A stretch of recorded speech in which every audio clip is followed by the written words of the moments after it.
So what is going on, Kingdom Hearts fans? It's your boy Amaziah here, and today we're going to be hopping into something that you guys probably have never gotten before from someone who did a Road to Kingdom Hearts 3 series. Now, with my Road to Kingdom Hearts 3 series, I'm more so focusing on the chronological order of things and also making sure that everyone has the most information possible about the series. And with this information comes, of course, the reports, specifically the Xehanort and Ansem reports. There's also the reports in Kingdom Hearts Dream Drop Distance, although they do cover a lot more broader things within the series, so it's not like, of course, the inner monologues or anything like that of a particular character. It's more so, of course, a lot of exposition on a lot of different things and stuff to make things a little bit more understandable. But today we're going to be doing Master Xehanorts, of course, letters. These letters are going to follow his time and stuff being a young man, so I'm thinking that these letters and you guys getting to hear these letters out loud if you've never read them before will kind of give us more of an insight into who this character is before we see, of course, their past.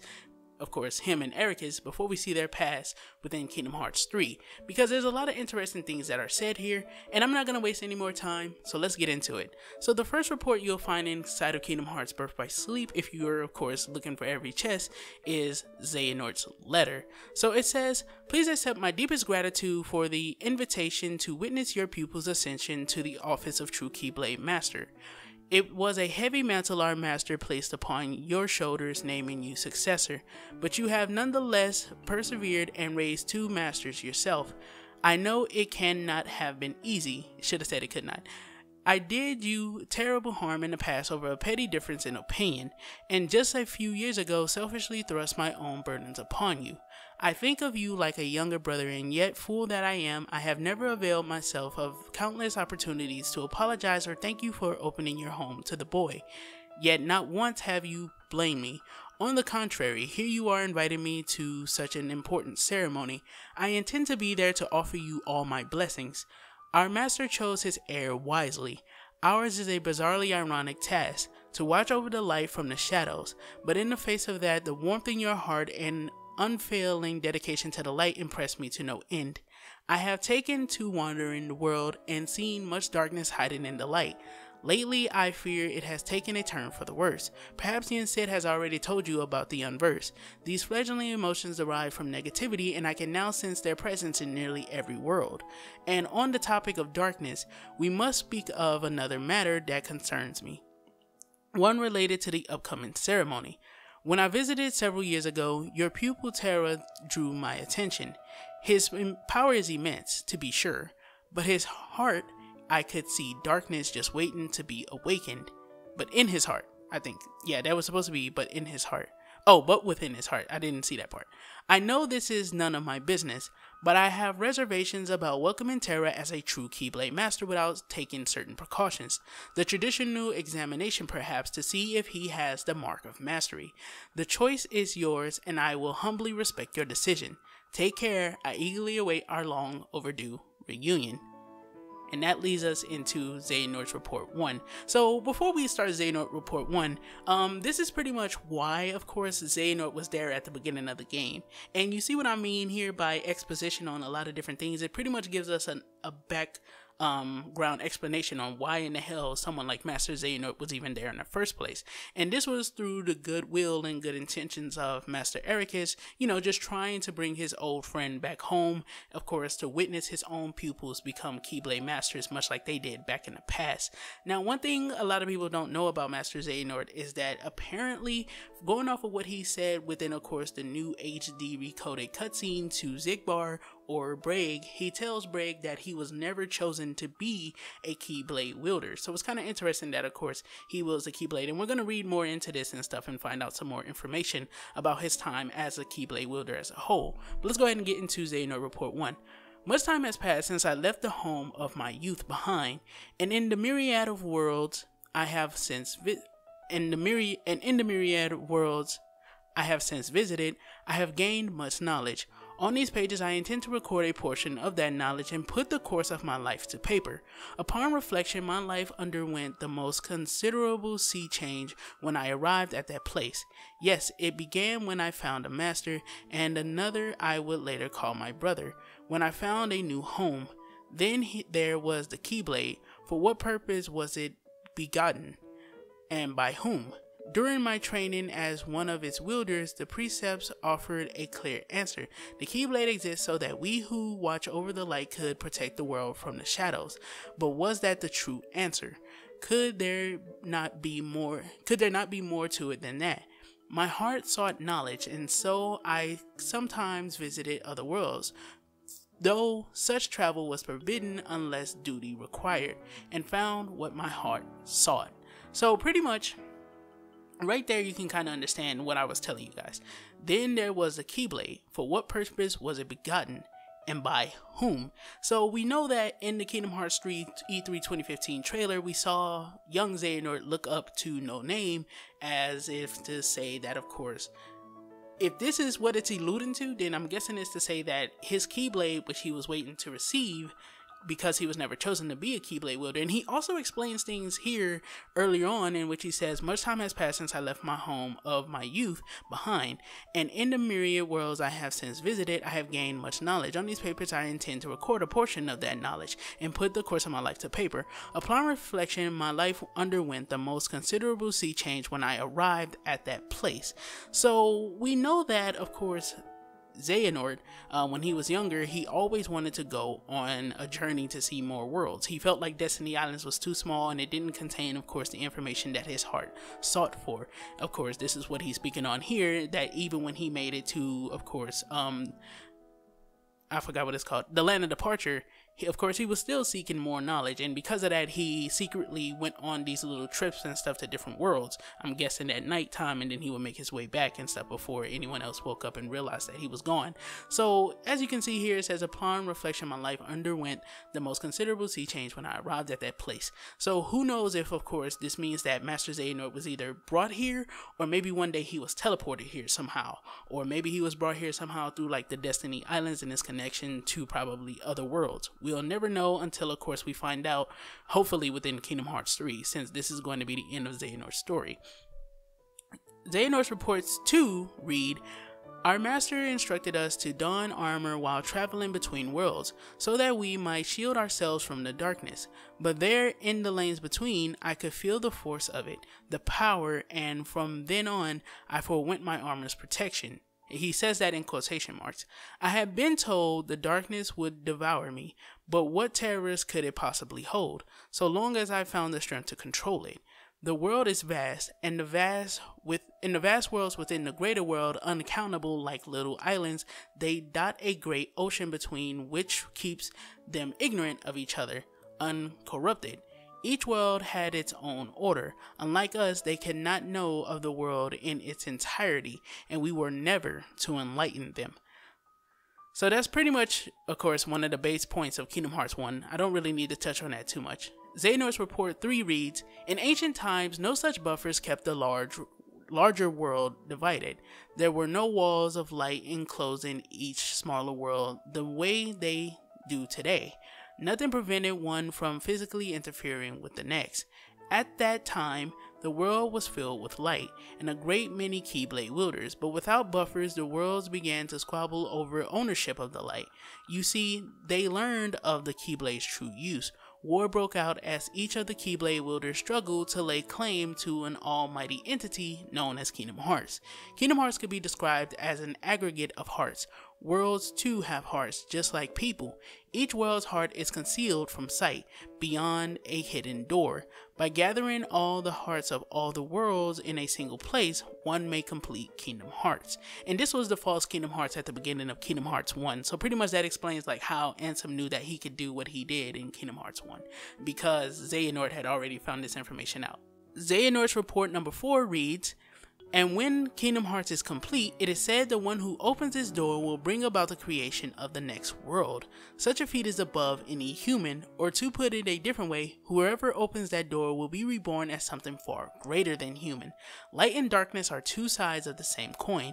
Without darkness there is no light. The Keyblade wielders' great war over Kingdom Hearts was fought by defenders of light, servants of darkness, those who sought to reconcile the two, and those motivated by nothing more than lust for power. A whole spectrum of thought was swept into conflict, and the worlds that did not go to war found war brought to them.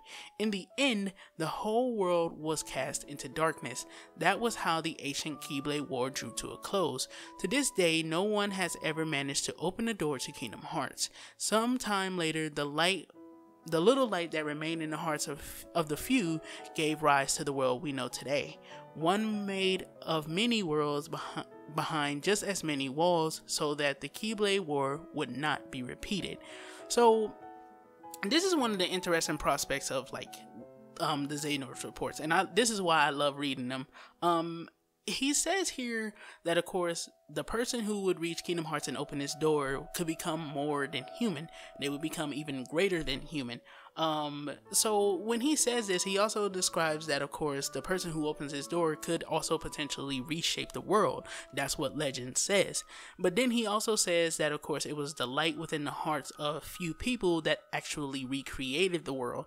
Now, we know that there are countless worlds, and also to recreate the world and stuff, we know from Kyrie's grandmother's story that it was children that recreated the world. Why would children want to border, of course, off their worlds? You would think that children would have more so of a mind of unity, which would make the worlds once again one world. So is the legend that, of course, children brought the world back together true?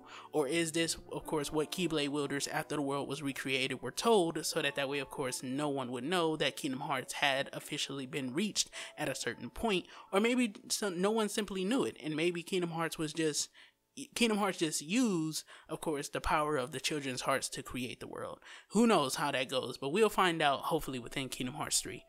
At present, Xehanort report number 5 reads, at present, the lanes and corridors that run between the worlds may only be traversed by using Keyblade wielders, and those who have given themselves over to darkness. As the former, our duty is to cross the chasms between worlds and guard against the latter, whose darkness corrupts and contaminates, so that no world need ever be lost again. Few Keyblade wielders remain now. I have heard of but a handful of others outside my circle, but the world is vast, and more of our kind may be out there. Now, in addition to the realm of light in which we reside, there is also a realm of darkness, and the realm between which connects the two. The realm of darkness is most hidden. I am told none who set foot there have ever returned. So, pretty much, what this is saying is, once again, another interesting point, and this is something that I brought up a few times in a lot of my videos. Well, I say a few, but then I said a lot. So this is something I brought up a lot within my videos over the years after I found out about this. So Master Xehanort mentions here that, or Young Xehanort, whichever one you think it is, I'm going to say Master Xehanort because of Ventus, the whole Ventus situation. So he mentions here that he knows of only a handful of other circles and stuff outside of his own, and I'm wondering if what he means here is that he knew about the unions, and does this have anything to do with how he wound up finding Ventus, because he had found out about these unions? But I guess we won't find out again until Kingdom Hearts 3, but that's something to also keep in mind as, of course, we wind up going forward. So Xehanort Report 6 reads, there are 3 families of Keyblades. The Keyblades of Light we wield, Keyblades of Darkness, and Keyblades of Heart. The first and second families differ only in origin. Keyblades of Darkness are found in the realm of darkness, and are counterparts to the Keyblades we use in the realm of light. The third type of key, the Keyblade of Heart, came into existence when the world was reorganized after the Keyblade War. Without this key, Kingdom Hearts is forever beyond a person's reach. Only by gathering together 7 hearts of pure light, hearts completely devoid of darkness, may one forge a Keyblade of Heart and open the door to Kingdom Hearts. And as stated before, opening this door arguably gives that person control over all worlds and all people. So that is absolutely astronomical when it comes to, like, when you think about who Xehanort actually is now within the series, that's actually astronomical. It's like, of course, he's found a way to mitigate having to get to Kingdom Hearts to get control of all people, although he still is in control over the world aspect of it. So I think that that's pretty interesting. Now, number 7 also reads, I have uncovered the Keyblade's ultimate mystery. You see, besides the 3 families of Keyblades, there is another Keyblade. While it may sound the same when spoken, it is notated uniquely as the X-blade. And make no mistake, while it resembles a normal keyblade, it is something altogether different. Keyblades are said to be man-made counterparts to Kingdom Hearts. The X-Blade, however, coexists with Kingdom Hearts. It is only forged when two hearts of equal power intersect. One heart of pure darkness, one heart of pure light. At the time of its forging, Kingdom Hearts appears. It must be noted, though, that this Kingdom Hearts is special. Unlike the Kingdom Hearts brought about forcibly and artificially through the collection of hearts, so when people say that 0.2 magically made, of course, the Kingdom Hearts and Kingdom Hearts 1, an artificial one, no, that was always the case. This has been something that has been around since, like, when did 0.2 come out? In 2017? This has been something that's been around within the series for 7 years. This Kingdom Hearts is a perfect, complete union of all the world's hearts. Surely it was over this that the ancient Keyblade War was fought. If so, the walls that divide the worlds today are of little consequence. With the X-Blade, all their hearts could be instantly reunited, and the Keyblade War refought. So if you remember in Birth by Sleep, Vanitas mentions a door or a gate. One of the two. I think it's a door though.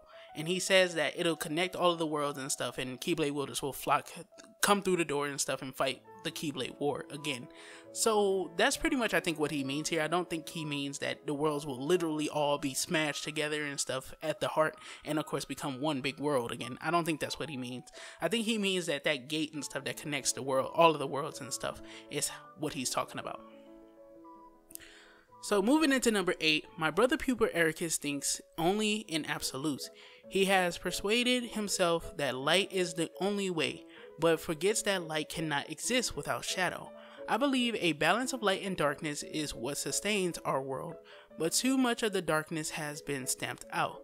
Disrupting that balance, someone must tear down this tyranny of light and reorganize the world around the darkness, which then creeps back in. Ericus and I did not see eye to eye. I left and wandered the world. This was perhaps the first time I felt truly free since that day I departed my boyhood home. But free to do what? I had already shown the mark and become a Keyblade master, but having been passed over as successor, all that remained to me was the road of teacher. Ordinarily, Keyblade masters take pupils under their wing, malleable minds in which to impress the precepts of the Keyblade wielder and keep our profession alive for generations to come. Was my time drawing to an end? Then, after all I had accomplished since casting away the place of my birth, surely waiting for a quiet death would not do, not when there was still so much I needed to see for myself. Powers help me, I thought. My body is so old. And number 9 reads, we Keyblade masters have a special gift. We can extract a heart, be it our own or that of another, By continuing this cycle, it is possible to remain in the world of the living forever. As a boy, I dreamed of seeing the farthest reaches of the world. If I only went far enough, there had to be a world out there in which no one had ever before set foot, and now I know of just such a world. If I become the first to open Kingdom Hearts' door, I can create a next world in which light and darkness exist in perfect equilibrium. So there I stood with vast knowledge in one gnarled, dying hand and newfound purpose in the other. The next step was clear. I need a new vessel. And that was when I met Ventus and made him my pupil. We were destined to meet, and I could sense the potential within him, but the boy was too benign for his own good. I came to the conclusion he was too frail to serve as a vessel, and decided to use him for a second purpose I had in mind. I would remove the darkness from his heart and split him in two. Then I would have my heart of pure light and of pure darkness. So pretty much here in number 9 is telling us straight up off the bat that Master Xehanort, his intentions throughout the whole series is to put equilibrium in the balances of the two forces between light and darkness within the universe. The events of Birth by Sleep are also detailed here, as of course he starts to speak on his old age and how he had, of course, dying knowledge and ambition in one hand, and then of course he also had newfound purpose in another. This newfound purpose was to reach Kingdom Hearts, as it was a world that apparently no one had ever been to, which was something that he also dreamed of as a boy, to go so far that of course he found a world that no one else has ever set foot on. I don't know why he wants this, but of course it is what it is. So number 10 reads, as was to be expected, Ventus lacked the constitution for such an ordeal. I was able to remove the darkness inside him and create Vanitas, a heart of pure darkness, but Ventus drifted into the clutches of sleep. Ventus' heart of pure light and Vanitas' heart of pure darkness. If both could be made strong enough to one day clash, I knew the X-Blade would be forged, but Vanitas took too much of Ventus' heart, and from that fracture I could see the last of Ventus' light was slipping away. The boy deserved a place to spend his final moments peacefully, and what should come to mind but my own boyhood home? My legs took me there unbidden. I hope I said that right. And as I stood there on the same beach where I had made my choice so many years ago, see, he mentions choice here, so did he leave with someone, or did he find a gate and go through it or something? I thought not a single thing has changed. Here, in this quiet world, time marches in place. Content that Ventus would find peace here, I started to walk away, but just then, the boy held up his keyblade. The light within him had not died. Number 11 reads, Ventus and Vanitas were not matched in power. I could not train them together, or Vanitas' darkness would gnaw away at the little Ventus had left. Of course, since I needed a place where the boy's light might flourish, the answer was obvious. Ericus and his absolutes. Considering how we had parted ways, I expected friction, but if anything, Ericus seemed delighted to see me again. He readily agreed to take care of Ventus. Now I need only wait for the boy's heart to get stronger. I had not visited this second home of mine for some time, and discovered Ericus had already found two pupils of his own. Within one of them, Terra, I sensed something. The boy, though well-intentioned, seeks power single-mindedly, and that kind of hunger is a seedbed for darkness. I had found my vessel. And the final one, number 12, reads, the time has come. I have received word from Ericus that his pupils are to become true Keyblade masters. Terra and Aqua, they will be easy now to lure into the outside world. But Ventus, I will get nowhere without him. Vanitas can feel some of what Ventus feels, and he says Terra is the key. Ventus has loved Terra like a real brother ever since he let him keep his old wooden Keyblade. It seems we have found a loose thread at which we can tug to unravel Ventus's heart. The first step to get Terra is to get Terra alone. Then we need to plant the seeds of doubt in Ventus. Let him carry his faint light as he chases his brother into the darkness. Let the darkness make his light stronger. Then let the light deepen the darkness. And where the two finally meet is where the stuff of legends will become real. The Keyblade Graveyard. So this is all, oh my god, I love these reports. This is all like so amazing, because Kingdom Hearts is a series to where definitely you can tell things are made up as you go along, but someone planned this. Like, this is absolutely fucking phenomenal. This is why Xehanort has made his way onto like my top favorite characters within the series, because of shit like this. You just see how far ahead everything was planned. Tetsuya Nomura enlightened us that by the time Birth by Sleep comes around, I think it was, Master Xehanort is like 80 years old apparently. Somehow he's fucking 80. This would mean that Ericus is probably like 16 and fucking Xehanort is probably like 24 in the time of course, what we're gonna see at the beginning of Kingdom Hearts 3. So I don't know how the fuck that happened, but this is what's interesting about it in my personal opinion. You see, Master Xehanort spent so much time going around to many different worlds.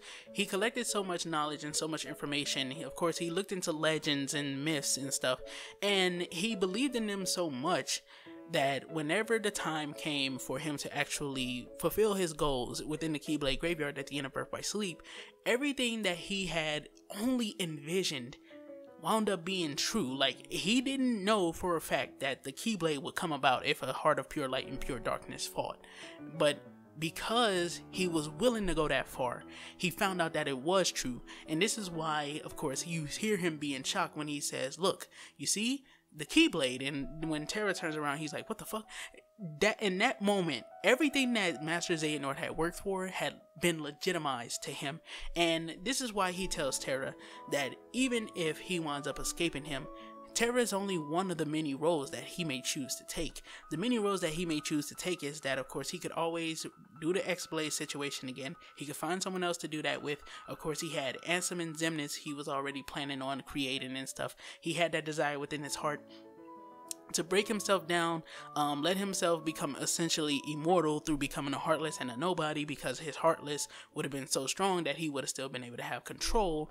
And then, of course, obviously, Xemnas more than likely doesn't age. A nobody probably doesn't age at all. And with that being the case, of course, then he was able to take all of that ambition and pretty much live on for a very long time while those two individuals, of course, fulfilled the rest of his plans. And then you circle it all back with Dream Drop Distance, and young Xehanort comes in with time travel, and now you have Master Xehanort coming back, but then you also have all of his different forms, of course, doing certain things to prepare for what is essentially Kingdom Hearts 3.